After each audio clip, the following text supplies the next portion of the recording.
So this is Casey McBride with Uncle Frank's Place. Welcome to our show this evening. I'd also like to welcome my co-host. As usual, we've got Mike Mafucci with us. How are you doing tonight, Mike? Good, Casey. How are you? I'm doing good. Hope your weekend's going well. We're getting some snow over here in New York, but it's going well. All right. Yeah, we're expected to get some snow here in Portland actually tomorrow, so that's kind of a big deal for us. We get 1 inch of snow and it shuts our city down for 3 days, so it should be interesting to say the least. But tonight, our show that we're going to focus on is a little area called Las Vegas, which is an area that anybody who's kind of followed the history of Frank Costello will know that he had quite a bit to do with that town, and a lot of times he doesn't quite get the credit for, I think, the role that he played in the creation of that city. So to discuss that town, we thought we'd bring out the expert on that, and we have with us tonight the man behind Newsbreaker's Mafia Chronicles, the Las Vegas Mafia History Facebook page, and also recently he started a blog for the Las Vegas Mob Museum called The Mob and Pop Culture. We've got Larry Henry with us tonight. How are you doing tonight, Larry? Doing great, Casey. I'm honored to be on with you. I really respect and admire the work you do. Oh, well, thank you very much. That means a lot. We're glad to have you here. So I think the first thing I kind of want to start with, like we usually do, is tell us a little bit about your background and what it is that got you interested in this subject. Well, it's when I was younger, I started out as a reporter in Tulsa, Oklahoma, as a crime reporter with no newspaper experience. I actually got hired because I'd been in the Marine Corps, and the city editor figured that since a lot of these cops were former military people, that someone like that would be able to connect with them. So, I was really excited about it. I love journalism. It was, really exciting, and hanging out with those cops and going out on calls really found my passion, especially with crime reporting, because, I found out that my own interest in that sort of reporting also mirrored the public's case. It's just something the public likes, that and court, cop and court reporting. So ended up moving out to Las Vegas, getting a job at a newspaper in Reno as the political reporter covering the legislature, and it really opened my eyes. Everything really started to pop in terms of, I got there about the time when the mob-controlled casinos, individually owned casinos, had been turning to corporate control. And so, people like, you heard names like Tony Spilatro, Oscar Goodman was the mob lawyer then, Harry Claiborne, federal judge who went to prison. All these sort of things were really popping when I got to Las Vegas, or to Nevada, to Reno, later to Las Vegas. So it really just, I fell into Nevada at the right time when it was a big transitional period in Nevada history, and carved out a career there. Spent about almost 20 years there, worked for newspapers in Reno and Las Vegas, worked for the legendary Las Vegas Sun with friends of mine who later went on to other really good things, and became briefly, or not necessarily briefly, but for several years in the middle of that, I was approached one day by a prosecutor in Las Vegas who wanted to have coffee at the Peppermill Casino in Reno. And I thought he wanted to talk about an expected run for lieutenant governor. I was always on the hunt for scoops. I've always been a real, scoop-driven person, so I thought I was gonna get something good out of it, scoop-wise, and it ended up he said he was going to run, and wanted me to work for him. So after a lot of contemplation, I was in my late 20s at that time. I went to work for him. He won the race as lieutenant governor, became governor, and I ended up being his press secretary. So then I got back into journalism after that foray, and that's my Nevada. That's what got me into an interest in the mob. This guy himself, his dad had been, like many people in Nevada, Casey, second-generation people of casino owners and full-on mobsters and gangsters. The guy I worked for, his dad was part owner of the Riviera, wasn't a gangster himself. He had been a burlesque nightclub owner in Chicago, an illegal bookie in Chicago. his son was completely clean, was a prosecutor and all that. But, you are around those kind of people. You learn that Nevada history. You become absorbed by it. And I've just always been fascinated by it. Well, yeah, it seems like you were there at a good time to spark your interest, because a lot of things were going on at that time, as compared to now. So, Larry, can you give us a little bit of a background on the history kind of the mob with Vegas? I know most people's perception is generally what we hear in movies and we read in most of the books is that, Bugsy Siegel is the guy that always comes up as being the man who started it. But that's really not the case in reality. I was wondering if you could give our listeners a little bit of the background on that. Well, as you and Mike know, Mike in New York and Casey, with your expertise on Frank Costello, obviously, there are a lot of different tentacles in Las Vegas, but it really kind of goes back to gambling was legalized in 1931 in Nevada. Reno at that time was really the only city of any substance in the entire state, and it was the gaming capital. But then Las Vegas took off. It was sort of the way station between points east and Los Angeles. Reno was a long ways from Los Angeles. From LA. Vegas is closer, so Vegas began to boom, and then Bugsy Siegel. There were already casinos in operation in Las Vegas, a few smaller ones, and then Siegel, who was doing the wire out in the West for the New York mob, sent Moe Shedway out to Las Vegas to sort of scout it out, and then decided that he would move in on the El Cortez. He and Gus Greenbaum and some others. And the El Cortez, by the way, guys, and we'll see this in June. I know we'll talk about the Mob Summit, but the El Cortez is still there. It's pretty much the way it was back then in some places. Anyway, so a guy named Billy Wilkerson, who ran the Hollywood Reporter, kind of a industry publication, heavy gambler, guy liked to roll the dice a lot, spent hundreds of thousands of dollars and lost hundreds of thousands of dollars around the era of World War II in Las Vegas. And so finally he decided to own the place himself. Somebody out in L.A. said, why don't you just go own one and it might be less painful. So Wilkerson went to Nevada and bought some property at what is now the Flamingo site and began to build it and ran into some problems, and then financially, and then Siegel and Lansky and Meyer Lansky and, people from the New York area began to move into the Flamingo and sort of nudged Wilkerson out.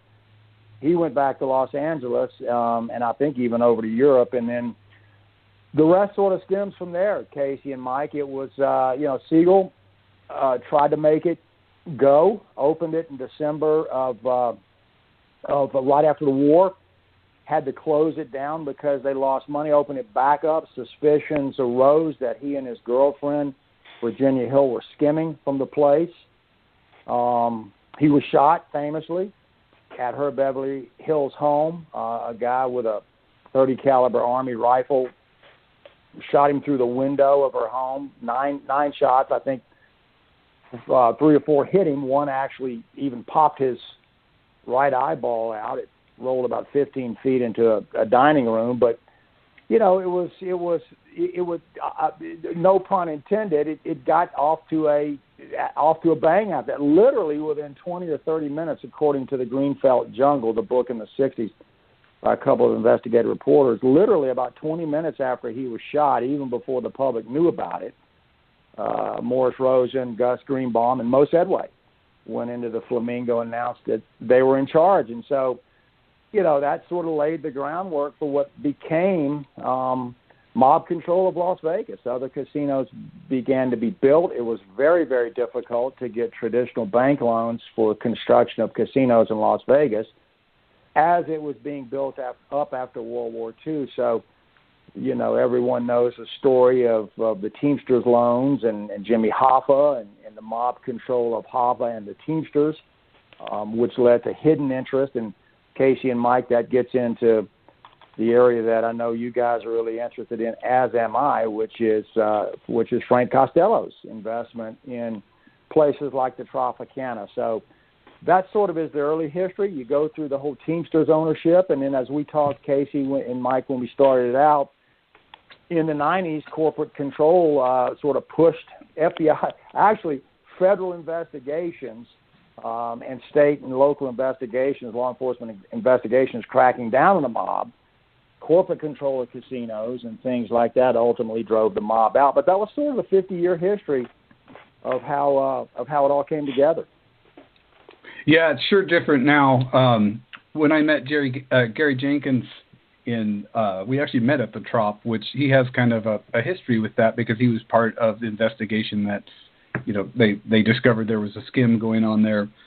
This is after Frank Costello's time, obviously, but I always joke with him that he's one of the guys that helped ruin Vegas because they brought it all down. So, but yeah, it's interesting too. I don't know if as many people realize, Frank Costello's name doesn't generally come up when you mention the Flamingo, but he was definitely involved with that. Lansky's name and Siegel's name are the two names you hear the most. But it was Frank that was really, the boss. He was the guy that was in charge at the time. So he was certainly involved. And I know that he found himself in some pretty big hot water after the initial run sort of failed and after what happened with Siegel, because he helped convince a lot of other people to put money into that, for Siegel. He was a guy that people trusted. So when Lansky and Costello said something was a good investment, people, they listened and they put money into it. And then when it didn't work out, he found himself on the hot seat there for a while too, but he ended up much better off in the long run than Bugsy did. Lucky for him. So, but now, Mike, I know you had an interesting kind of theory that you talk about, because by the time that like in Gary Jenkins' day, when they started doing these wiretaps and things and finding out about the mob involvement with the Tropicana, that was mainly kind of Chicago at that point. But you had sort of an interesting theory about that. You want to tell us a little bit about it? Well, Siegel didn't go out there by himself. Siegel was with Meyer, who was with Lucky and Frank. So, to me, those are the guys who were running the place.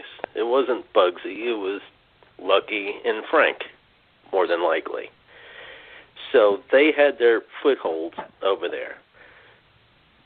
When did Chicago come in? See, I'm thinking the Luciano family was running Vegas, and Luciano family let Chicago come in and help them out. I just want, before we go any further, anybody that wants to send any hate mail, please send it care of Mike Mafucci over at Omerta or Wise Guy Social Club. Are you specifically talking about Gary Jenkins, Casey, at this point, or what? Well, no, I'm joking. Oh yeah, Gary, I have a bone to pick with him. He's always he's very pro Chicago, and he's always kind of hacking on us New York guys. So we're gonna have to have a talk with him in June about that. But yeah, I've always wondered that too, because I know that Chicago and Genevieve's family have always been kind of close. But there had to been, at some point where it went from primarily being like mostly New York guys that seemed like they were running that show, and it kind of transitioned over to more of a Chicago thing. But especially if they were there first, if the Lucianos were there first, they weren't going to just give it away. Right. Yeah. For me, not being a big Chicago guy, I don't really know like when that transition might have taken place. So maybe you know a little bit more about that.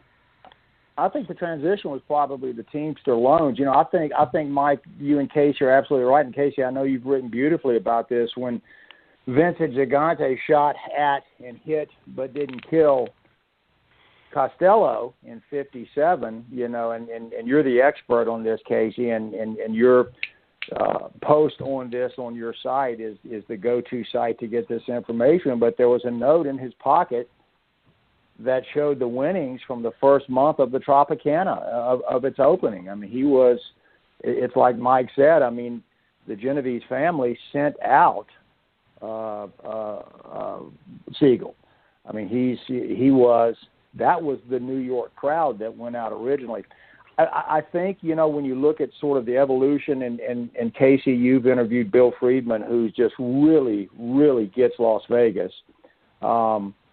I think as Bill has written, and you pointed out a lot too, when the Teamsters began to move in, when casino construction really began to take off after World War II, after and around the time of the Korean War in the 50s, as I said, you couldn't really get loans to build casinos through traditional banks, so the Teamsters stepped in and really began to pump a lot of money. You know, you had St. Louis, Chicago, Milwaukee, and you know, Gary is a fantastic friend of ours, and no one has written better than Gary Jenkins on his Gangland Wire site about the involvement of Nick Savella and the Kansas City crime family through their person that they had on that pension board sending construction money to Las Vegas. Now, the end result of that was, you know, the money that went from the Teamsters to build those casinos provided hidden ownership, especially for a lot of those Midwestern mob bosses.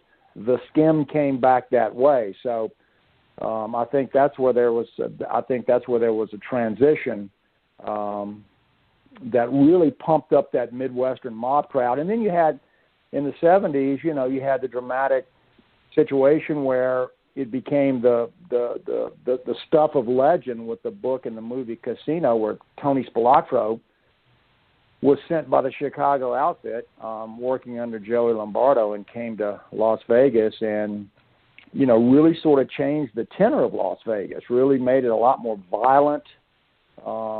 Those previous people, Costello in the early days, then into, you know, you had Meyer Lansky, as Mike pointed out, they were a little more low-key than when Spilotro came into town in the 70s and ushered in the Hole-in-the-Wall gang and people like that. It became a violent, tumultuous era in Las Vegas, and really sort of brought a lot of attention to the city from the media, from authorities, that led to the downfall of the mob control in Las Vegas, I think. Yeah, it was definitely, it seemed like a more violent time. You really don't hear too much about, you know, in the 50s and in the Costello era and those times, too much about, you know, much violence going on there. I'm sure it did, but it seems like it probably took place, you know, more behind the scenes. But the Spilotro era was definitely a bit more colorful as far as the violence and that kind of goes. But it makes for good movies and good books, I suppose. But another thing I kind of wanted to touch on, and we'll come back to Vegas too, but you have a bit of knowledge too about hot springs, which is another, it's kind of similar to Vegas as far as the mob goes. It was sort of like their little playground, sort of an open city that didn't really necessarily belong to any one person. Do you have anything you can tell us a little bit about hot springs? Well, you know, you and Mike were talking about how, and you guys are absolutely right. You know, clearly the families, the Genovese family and the other families in New York, controlled a lot of that illegal activity, gambling in Florida and in Hot Springs. You had Carlos Marcello in New Orleans. His area sort of, Santo Trafficante, our friend Scott Deege writes a lot about that down in Tampa, but those Southern Mafia bosses, Marcello and Trafficante, had a lot of control over the southeast area up into Dallas. But Hot Springs, yeah, it was open. In fact, it's interesting, Casey and Mike, when you look at Hot Springs to this day, it's a real attractive, it's tucked into the mountains, the Ouachita Mountains, about an hour west of Little Rock, still a fantastic vacation spot. There's still, by the way, gambling that goes on in Little Rock legally. Oaklawn Racetrack, which has been there since the early 1900s, still has big races leading up to the Kentucky Derby, often having Kentucky Derby winners emerge from the Arkansas Derby. But Costello, so it gets back to what Mike was saying, Casey and Mike, that group really set the stage for the expansion of gambling across the country and really ran it in Hot Springs itself, really from the 20s until 1967 or so, when a reformist governor took over in Arkansas and busted up the casinos. It was wide open in Hot Springs. Prostitution, gambling, open casinos. Frank Costello himself, as you know, Casey and Mike, had hidden ownership in a famous casino right across the street from the Arlington Hotel, which is still there, by the way, and was the site where every big name mobster in the country stayed over time. But Frank Costello had ownership of it's called the Southern Club. It's now a museum in Hot Springs, fascinating place right across the street from the Arlington. Costello had ownership in a restaurant near Oaklawn, which is right down the street from the main drag in Hot Springs. So it gets back to what Mike was saying, you guys, that it really was controlled by New Yorkers. In fact, there was a point where a guy named Oni Madden, who was a notorious gangster in New York, helped people like Barbara Stanwyck and Mae West and George Raft get their start. He started the Cotton Club in New York. I'm sure Mike knows. You and Mike know a lot about that, Casey. But Madden ended up in the mid-30s. Basically, parole officials in New York, they called him the Clay Pigeon. He'd been shot's beer baron and racketeer. They said, just get out of town. He moved to Hot Springs, then began to sort of welcome gangsters. Dutch Schultz, Albert Anastasia, and Frank Costello would go out to Hot Springs themselves. So there was an episode in the early 50s where the gaming factions in Hot Springs were at war. There was no sort of leader to sort of pull everybody together. So there was some talk about recruiting Frank Costello to come to Hot Springs and be the overseer, the czar, they called him in newspapers, of gambling in Hot Springs. He met at a place called the Jack Tar, which is a hotel in Hot Springs, met with people from the community and big shots and regular folks to see what it would take to pull these factions together. Leaked out. A reporter in New York got wind of it. The newspaper in Little Rock, one of the newspapers in Little Rock, wrote a story about it, saying that Costello was thinking of moving to Hot Springs to be the czar. He ended up writing a letter to the newspaper because the governor at the time had come back from World War II and was a Marine in World War II, was going to clean everything up. So the governor at the time, said, we don't want this guy to move here permanently. Costello writes a letter to the Little Rock newspaper and says, hey, I've for 25 years, I've been coming to Hot Springs to visit. I love that town. I'm not coming there to be any kind of overseer. So that sort of put an end to that. But interestingly, Casey, and Mike, it's again, New York, heavy New York influence, and the guy that you are the expert on, Casey, Frank Costello, was driving a lot of that. Yeah, he loved that town. I know.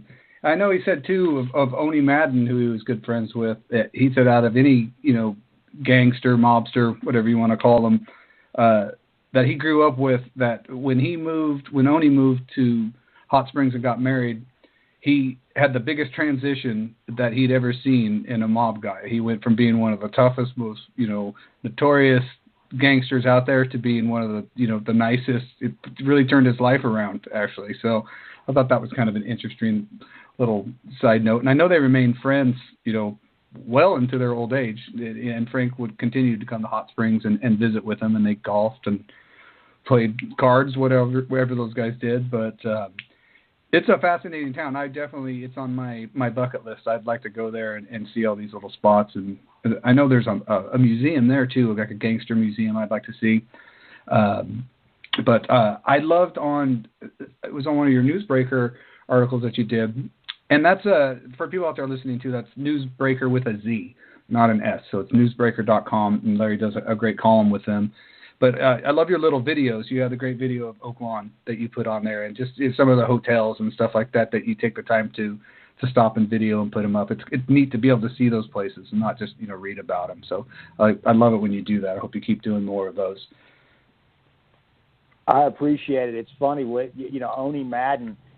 He ended up. Dutch Schultz actually told him. I mean, everybody, Ben Siegel, everybody vacationed in Hot Springs because it was a wide-open gambling town. Really, before Las Vegas took off, as we said, right around the time of the end of World War II, from the 20s until the 60s, Hot Springs was the Las Vegas of its time. Owning Madden, Dutch Schultz told him to go check out this girl who worked in this gift shop near the Southern Club, by the way, on Bathhouse Road, which is the famous drag in Hot Springs, which makes it the spa city and made it sort of a vacation spot, in addition to all the illegal gambling and those sort of things. But so, yeah, met a local girl and got married. It was funny. I was talking to this fantastic guy, Orville Albritton, who wrote a great book about Hot Springs. He worked for the FBI. It's called The Mob at the Spa.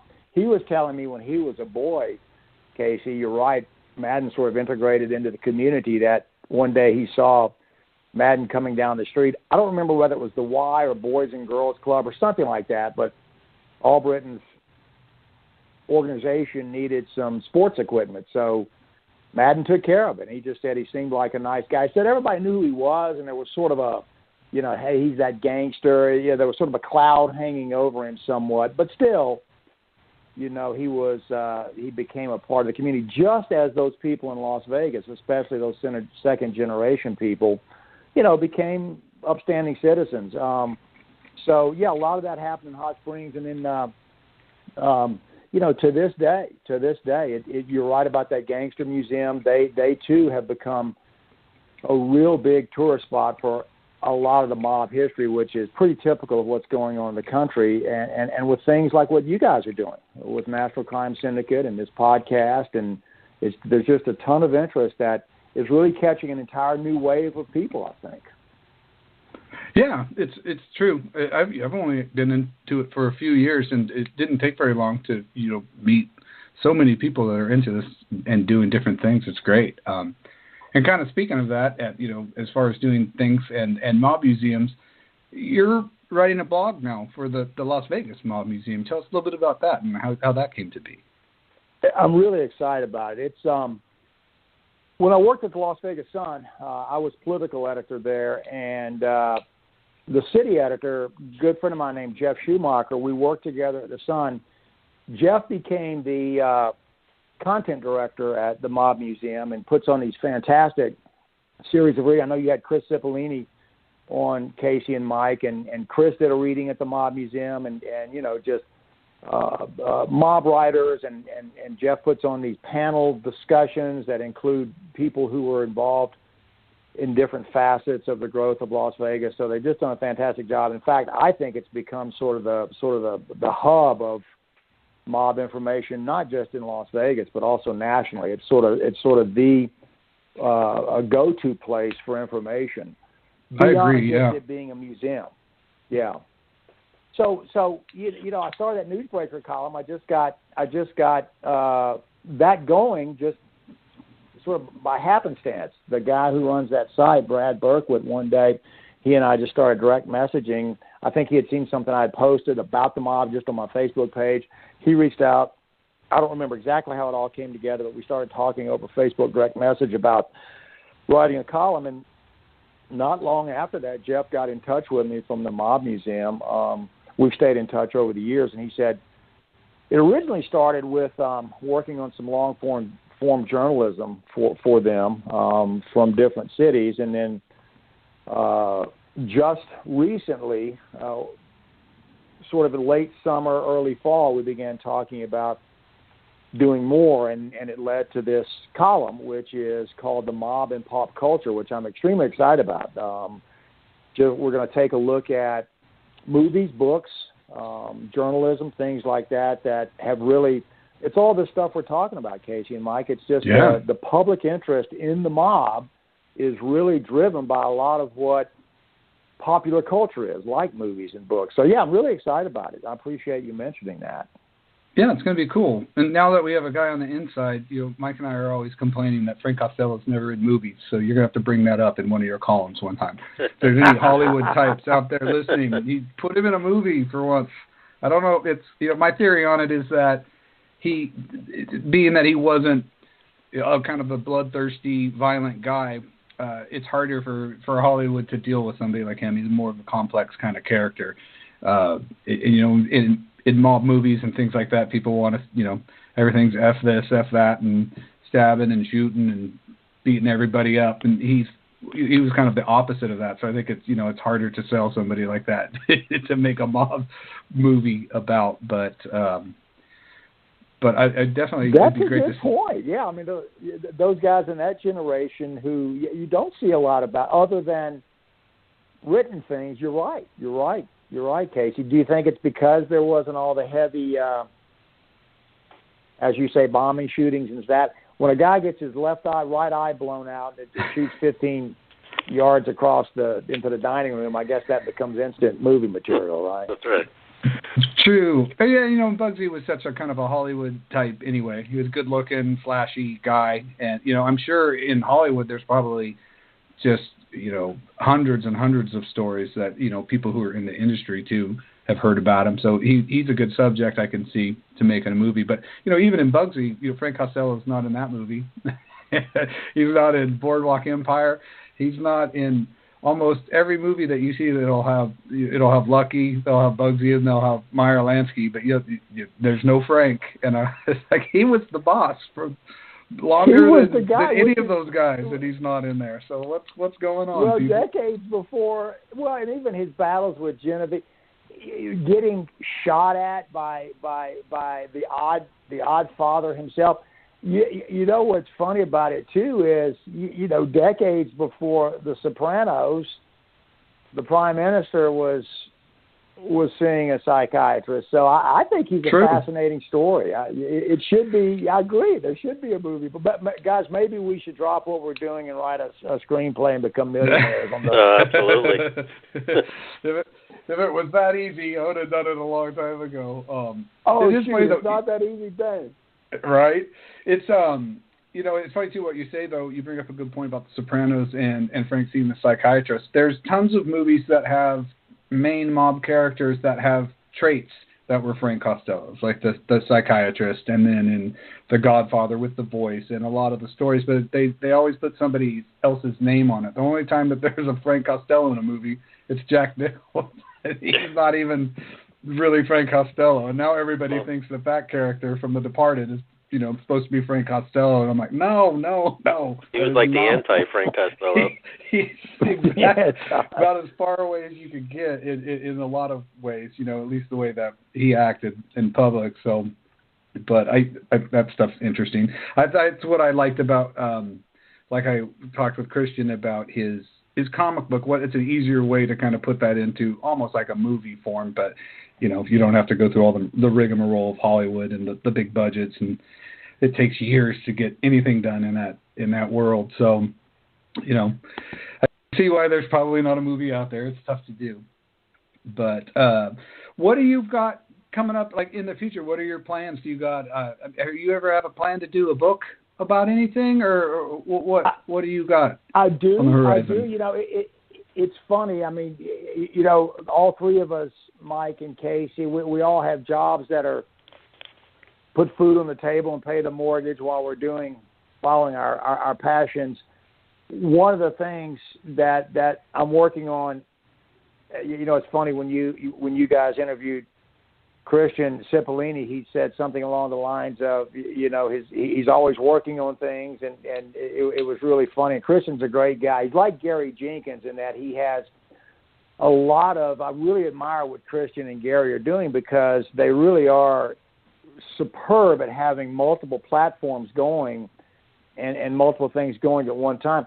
One of the things when time allows, obviously, because I'm gathering string on it now, I want to revive the projects I originally started with Jeff in the Mob Museum on doing some long-form journalism, which entails going to different cities and telling stories about the mob in those cities. And that is in the stream gathering phase, even as we speak, making contact with people who can set me up with sources to talk to as I begin to put those narratives together. But beyond that, you mentioned a second ago, Casey, I will continue to do the monthly mob and pop culture column for the Mob Museum, and also a monthly column for Newsbreakers. But beyond that, it's people like you and Mike and Gary and Chris, and it's really been fascinating. I just started that Newsbreaker column, which led to all of this in May, and so in the summer at some point, I opened up this Las Vegas Mafia History Facebook page. That has been a fascinating experience. You guys have put stuff on there, and the things that I see people put on there have really opened my eyes, brought me in touch with a lot of fascinating people. Casey, you had mentioned the other day you'd seen a post. We posted an old Frank Rosenthal, Lefty Rosenthal. We haven't talked much about him, but the guy who oversaw the skim at 4 casinos in Las Vegas, and the movie Casino was made about him. An old clip from his show where he and his wife Jerry, the Sharon Stone character in the movie, are dancing. So a person who was a co-host of that show got in touch with her, and she had some fascinating insights on that Facebook page. So it really has been an incredible experience and brought me in contact with a wide community of mob enthusiasts and journalists and writers around the country like you guys. And so one day on Facebook, I was just chatting back and forth, I think on that Las Vegas Mafia History Facebook group, with Michael Andolini, an actor out in Los Angeles. I think he lives in Arizona now, and a guy who goes by George Custer on Facebook, fantastic Mafia historian who lives in California and Nevada. No, he's just fantastic.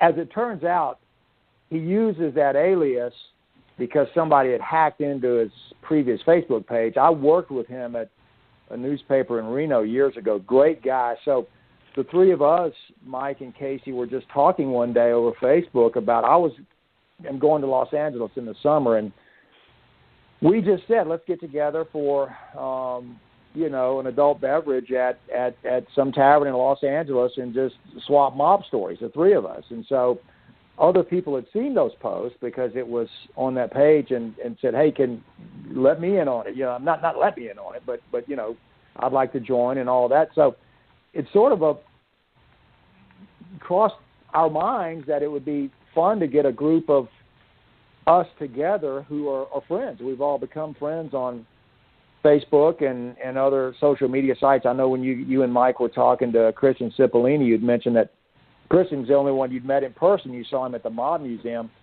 I've met Gary Jenkins in person. He came down and spoke to my class at high school, journalism class I was teaching. But beyond that, and of course I know George Custer because I worked with him, and Jeff Schumacher. A lot of people know, a lot of my friends in Las Vegas, journalist friends in Las Vegas who are on that side, I know them, obviously. But many of us have never really met face-to-face and become fantastic friends through our passion for this kind of journalism.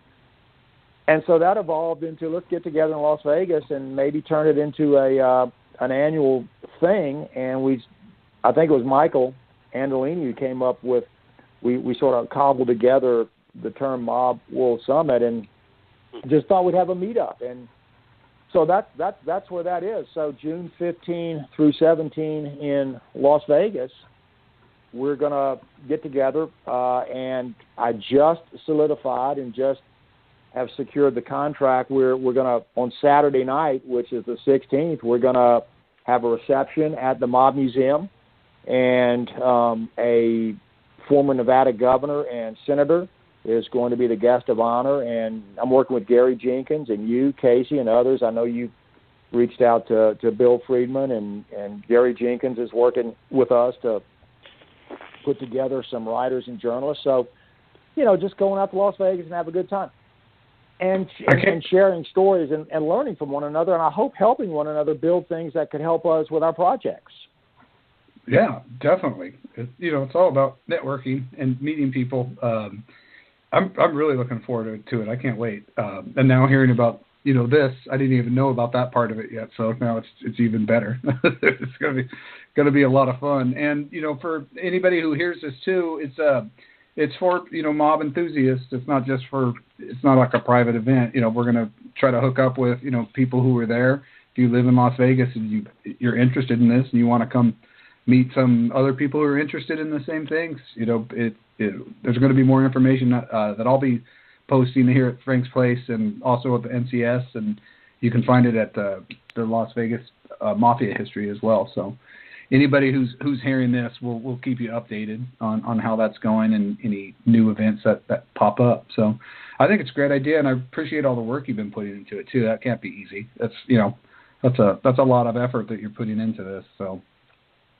Well, I appreciate it, Casey, and I appreciate your help with it too. It's just one of those things that grew organically, and over time, I know you and I talk over Facebook and others about moving it around from city to city. I know I'd like to get out where Mike is in New York, which is, the capital really of where organized crime got its start. New Orleans, we could move around Chicago, Kansas City, down there with Scott and Tampa. I just think there are a lot of opportunities for us to go to different sites and, like you say, get together not only with journalists and writers, but also enthusiasts, and we'll see how it goes. But I'm really excited about it. I think it's going to be a lot of fun. And Mike, I hope we'll see you out there too. But it's just a chance for all of us to get together, and those who've written books and have T-shirts and that sort of thing. It's a chance to connect with, folks who want to learn about their material. So.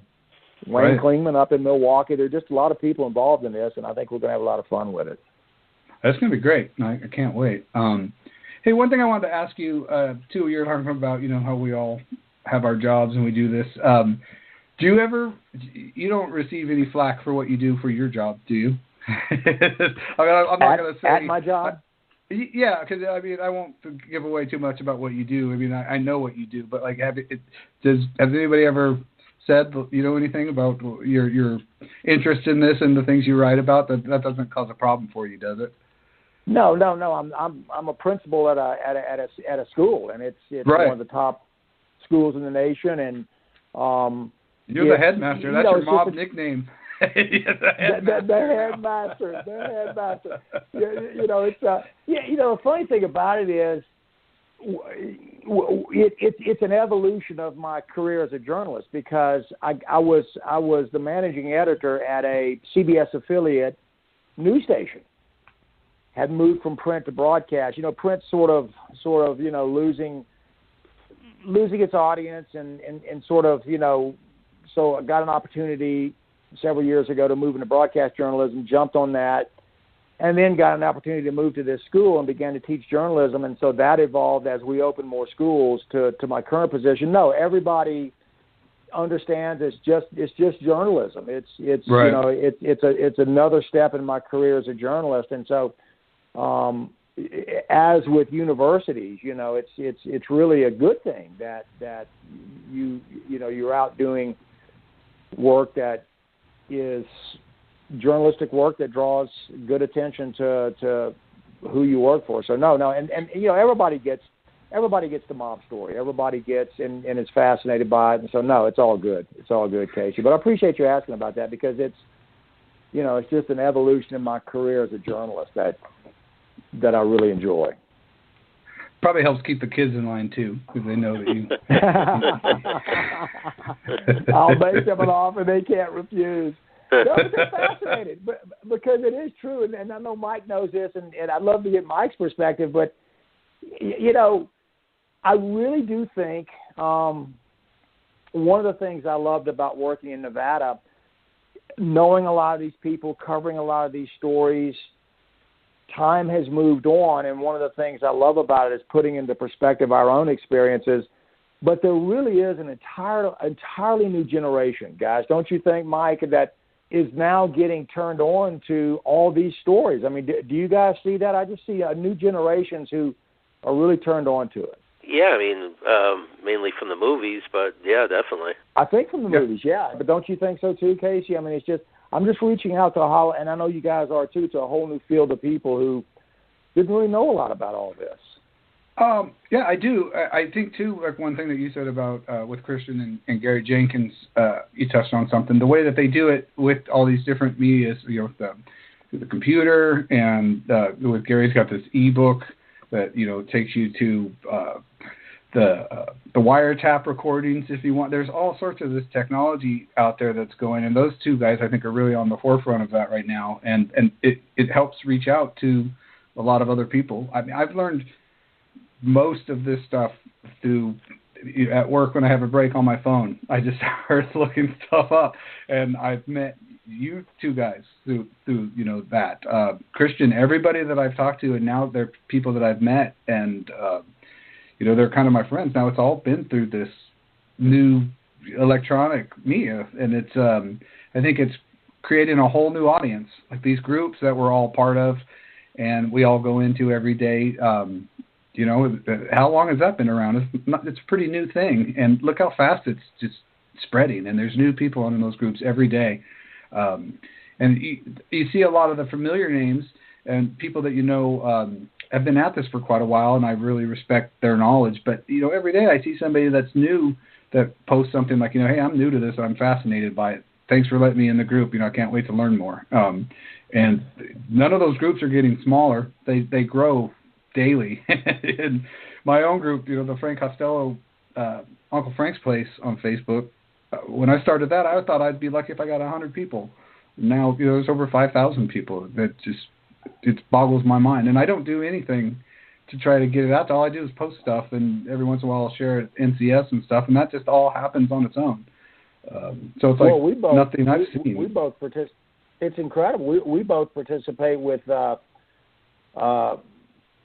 Classic Gangster Society, which has almost 50,000. I mean, that's incredible around the world. You post something on that, and you're getting people. I went up to the River Key in Kansas City several months ago. I drove up there which is not far from where I live, and I drove up to Kansas City, and the River Key is the heart of where the mob wars in Kansas City really blew up. The Savella family was battling. So literally, you had control. literally, yeah. You had control of these nightclubs. It became kind of a family-oriented restaurant nightclub place, which turned into strip tease and all that stuff. And so after the mob moved in and took control of it and sort of sleazed it up, it became really a hardcore place. And yeah, Casey, I mean, and Mike, buildings blew up, and it led to, in fact, the FBI looking into killings that resulted from that mob war at the River Key in Kansas City, led to the wiretap at the Villa Capri, a pizzeria in Kansas City, which no longer exists. I was there not long ago. It's fascinating to sort of stand there listening to a bugged table, surveillance video, audio at that table at the Villa Capri in the late 70s really blew open the skim, because Tuffy DeLuna, an underboss, who Gary Jenkins, as a Kansas City police officer, used to tail. He got Gary chased tells by him. a fascinating. Yeah, Gary tells a great story about going eye to eye with DeLuna. But one day I was at the River Key, and I was at a coffee shop right next to a now empty area. It's been revived as sort of a hip place, young people. So I was in this coffee shop one day at the River Key, and the barista, a young guy and a young woman, I just started talking to them, and I told them, they started asking me about me, what I was doing, and I told them, started talking about the River Key and all the mob wars in Kansas City. I told them about Gary. They wrote down Gary's website, Gangland Wire. They didn't know all these stories about the River Key, and they worked there. They didn't know all this whole Kansas City mob history. So, yeah, I gave them Gary's web address, and they were extremely excited about it. They were calling people over, and these are people, if no one over 25. They were, early 20s, and, they were kind of crowding around looking at it. So, yeah, no, I think you're right, Casey and Mike. I mean, all these movies and these websites, like what you're doing and what Gary's doing, has just really opened it up for people who are learning about the histories of their own towns. Like Mike out in New York, I know there got to be a ton of new people being exposed to people like Costello and Siegel and Lansky. So it's just endless. It is. It's good for us, though. It gives us hopefully good long careers in doing this, because there's always going to be an audience. So it's excellent, and I think your idea of doing this Mob World Summit, it's very helpful for somebody like me that's not a journalist. I'm just somebody who started it as a hobby, but to be able to hobnob rub shoulders with guys who are real journalists, I learn a lot, just from what you should do, what you shouldn't do. So it's very valuable for somebody like me, and I'm really looking forward to it. I can't wait. Well, you are a journalist. I mean, your site is extremely objective and fact-filled. And, one of the things that's happening, sort of the downside to all this, is you see a lot of stuff posted that, quite honestly, guys, I mean, to be honest with you, I mean, some of the fact-checking is suspect. And you'll see things that on some sites, and I mean, don't you guys think? I mean, some of the stuff you see, is wrong, and it gets spread. And so I think what you're doing, Casey, is definitely journalistic, because your facts are spot on, your writing is very clear and objective. And you're out there digging out stories. You just got back not long ago from New Orleans with our friend Ronald Rawson, who does that New Orleans page, and great. I think you're extremely journalistic. Yeah. Oh, well, thanks. Try to be, but it's a whole new world for me, but it's fun. So, that's what keeps you going.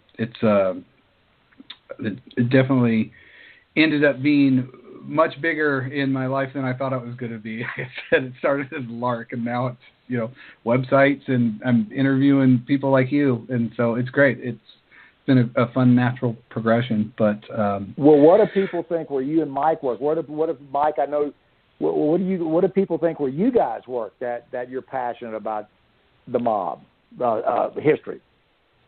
Yeah, honestly, I don't put it too much out there. I mean, it's like my thing that I do, and I basically keep it to myself, to be honest with you.